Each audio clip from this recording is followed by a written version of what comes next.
do të mundohemi që brenda vitit apo fillim vitit që ta përurojmë objektin. Po, dhe sa i përket kryetar pak dua edhe një çështje të fundit ta diskutojmë së bashku për këtë pjesën e mosmirëmbajtjeve të hapësirave të gjelbra afër stacioneve të autobuseve. Si qëndrojmë organizimin e këtyre pjesëve?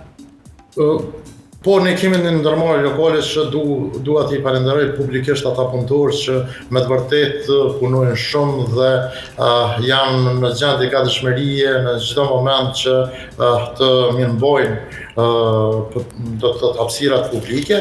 Mirë po që nga një shori, ju e dini që Komuna e Obilicit tashmë me ndërmarrjen lokale i mbledh mbeturinat vet dhe që nga një qershori kërë më pastrimi në Obilic nuk ka më punë dhe këtë problemin e mbledhjes së mbeturinave për dallim prej komunave përreth ne nuk e kemi më. Po, pajtohem që nuk e keni, se nuk kemi marrë ankesa për mbeturina në Obilic.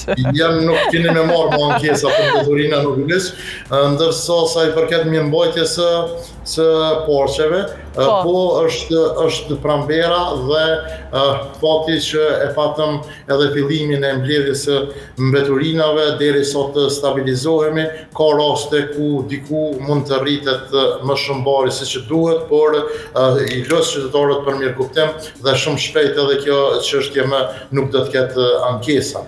Po, kryetar, falenderoj shumë për këtë lidhje direkte për gjitha këto përgjigje që i dhe për ne dhe për shikuesit tonë, juve punë të mbarë. Falenderit shumë, unë e kam një mesazh për qytetarët e Obilicit në Sandeu. Patjetër.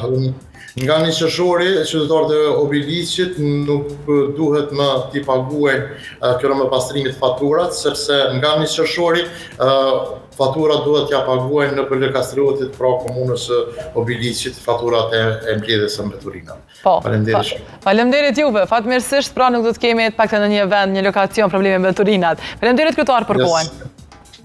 Faleminderit shumë. Dhe do të shkojmë